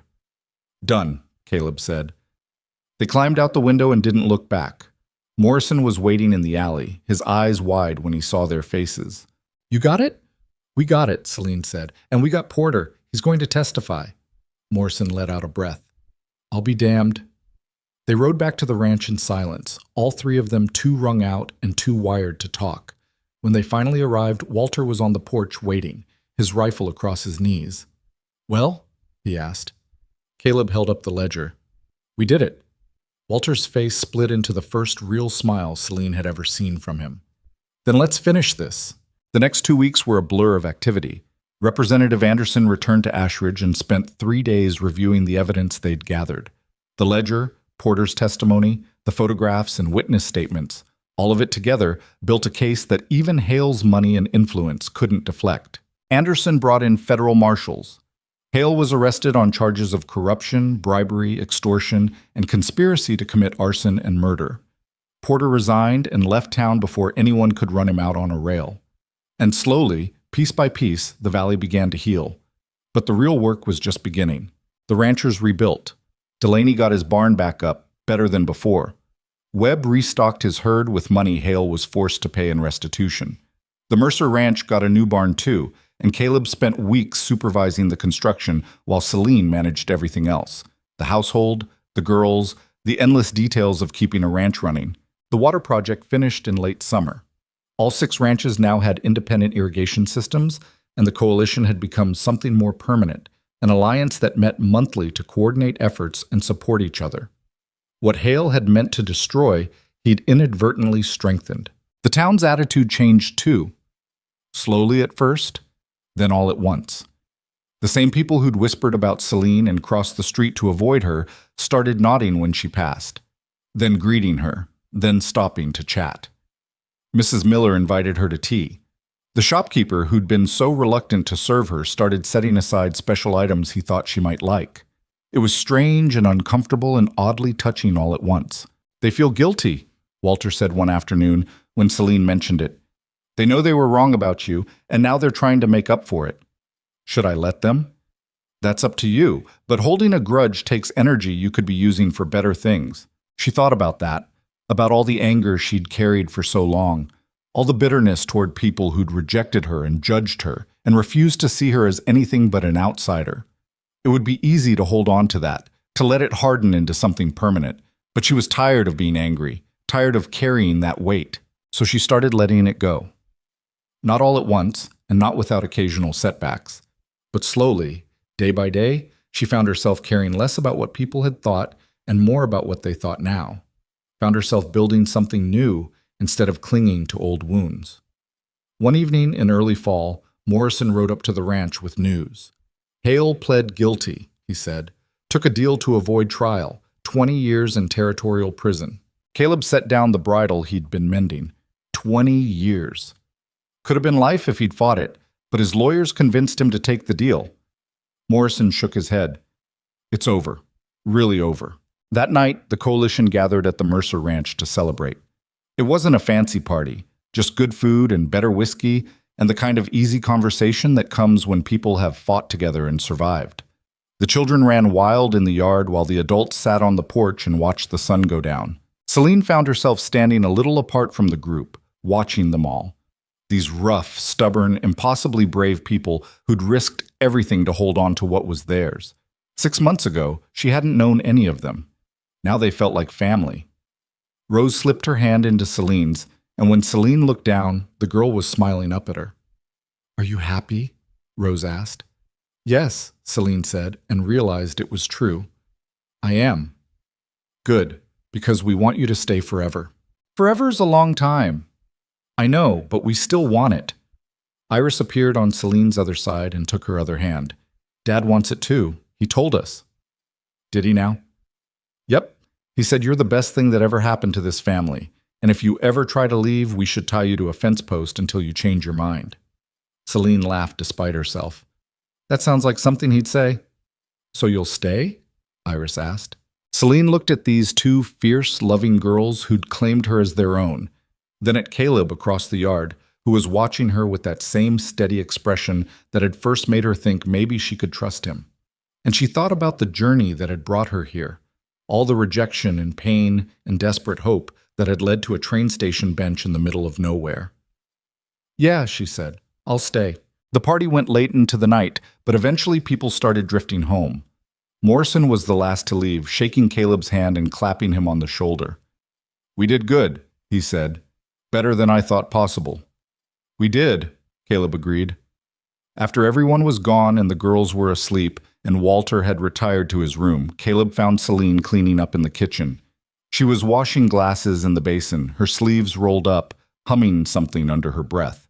He came up behind her and wrapped his arms around her waist, and she leaned back against him with a small sigh. Tired? He asked.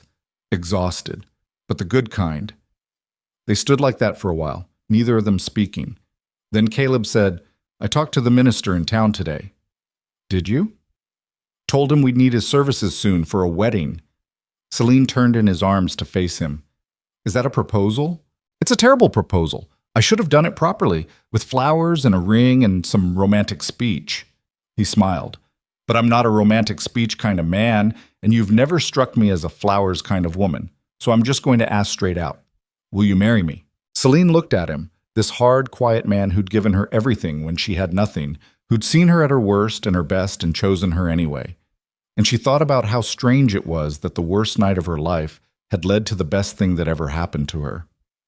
Yes, she said, I'll marry you.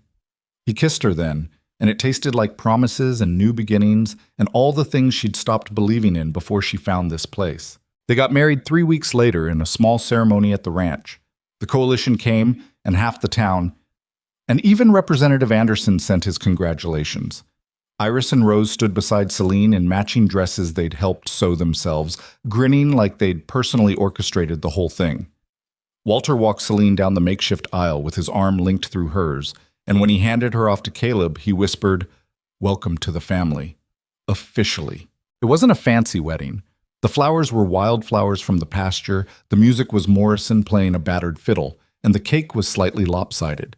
But it was theirs, and that made it perfect. That night, after the last guest had gone home and the girls were asleep, Celine stood on the porch with Caleb and looked out at the land that had become hers. The fields stretched away in the moonlight, and somewhere in the distance she could hear cattle lowing softly and the wind moving through the grass. What are you thinking? Caleb asked. About how far I've come. About how strange it is that getting rejected by the Garlands was the best thing that ever happened to me. You think things happen for a reason? I don't know. Maybe. Or maybe we just make meaning out of what happens to us. Either way, I'm grateful it led me here. Caleb pulled her close. Me too. They stood there in comfortable silence, and Celine thought about all the women who'd been in her position, rejected, unwanted, scrambling for survival on the edges of a world that didn't care about them. She thought about how easy it would be to become bitter, to let that rejection turn you hard and mean.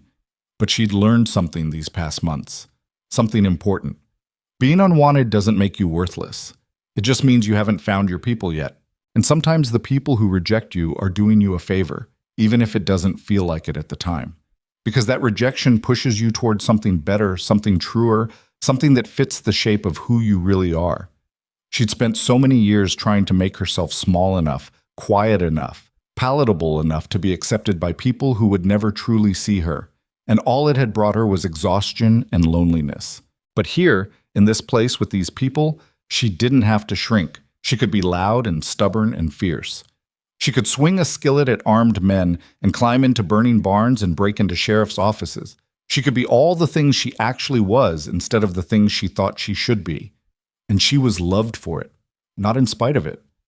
That was the lesson, she realized. That was the thing she'd learned in this strange, hard, beautiful place. You don't find belonging by changing yourself to fit other people's expectations.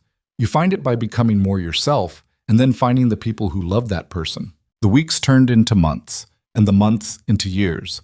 The ranch prospered. The coalition grew stronger, adding new members as other small ranchers saw what could be accomplished through cooperation. The valley became known as a place where people looked out for each other, where strength came from community instead of dominance. Iris and Rose grew up wild and fierce and loved, learning to ride and rope and shoot, as well as to read and write and do sums. Celine taught them everything she knew, and they taught her things too, how to laugh at yourself, how to find joy in small moments, how to love without fear. Walter got older and slower, but no less sharp. He spent his days on the porch, whittling and watching the world go by, dispensing wisdom to anyone who asked, and many who didn't. He lived to see his first grandchild born, a boy with Caleb's eyes and Celine's stubborn chin, and held the baby with tears running down his weathered face. Never thought I'd live to see this, he said quietly. Thought the Mercer line might end with Caleb. But here we are. Here we are, Celine agreed, and meant it in more ways than one. The years weren't perfect. There were hard winters and dry summers, sickness and injury, arguments and misunderstandings. Caleb could be stubborn to the point of mule-headed. Celine still woke sometimes from nightmares of fire and falling beams. The girls got into trouble with alarming regularity. The ranch work was endless and exhausting, but they faced it together. All of it. The bad and the good, the boring and the extraordinary, the heartbreak and the joy. And slowly, Celine realized something else. This was what home felt like. Not a place where everything was easy or perfect, but a place where you belonged anyway. Where people knew your flaws and loved you not in spite of them, but because they were part of who you were. Where you could fail and be forgiven, stumble and be caught, be yourself and be cherished. She'd spent so long searching for that, trying to earn it, convinced she wasn't worthy of it. And all along it had been waiting for her in the last place she expected, at the end of a dirt road, in a dying train station, in the eyes of a stranger who saw her when no one else would. On their 10th anniversary, Caleb took Celine back to that train station. It was still standing, though barely, the wood weathered gray and the platform sagging. They stood where she'd sat that night with her suitcase and her broken dreams, and Celine tried to remember what it felt like to be that desperate. I can't, she said finally. I can't remember being that person anymore. It feels like it happened to someone else. In a way it did, Caleb said. You're not her anymore. You're who you became after. Do you ever think about what would have happened if you hadn't shown up that night? Sometimes, but then I stop because it's too awful to imagine. Celine looked at him. What would be awful? Me dying in the cold? Or you not finding me? Both. He pulled her close. I needed you as much as you needed me. I just didn't know it yet. They stood there in the shadow of the station, these two people who'd found each other in the dark and built something extraordinary from nothing but stubbornness and hope. And Celine thought about how strange and unpredictable life could be, how the moments that feel like endings can actually be beginnings in disguise. The train station where her old life ended had become the birthplace of everything good that came after. The door that slammed in her face had pushed her toward the one that opened. The rejection that nearly destroyed her had led her to the people who would remake her into something stronger. Not perfect, never perfect, but strong, and loved, and home. Years later, when Iris and Rose had children of their own, and the ranch had expanded to 3 times its original size, Celine would tell them the story of how she came to Ashridge, how she'd been unwanted and alone and certain her life was over, how their grandfather had given her a chance when no one else would, how their grandmother and aunts had become her family, how a frontier town that rejected her became the place where she finally belonged. And she'd tell them what she'd learned, hoping they'd carry it forward into their own lives. That strength isn't about never falling. It's about getting back up even when you don't think you can. That family isn't just blood. It's the people who choose you and keep choosing you, day after day, year after year. That belonging isn't something you earn by making yourself smaller.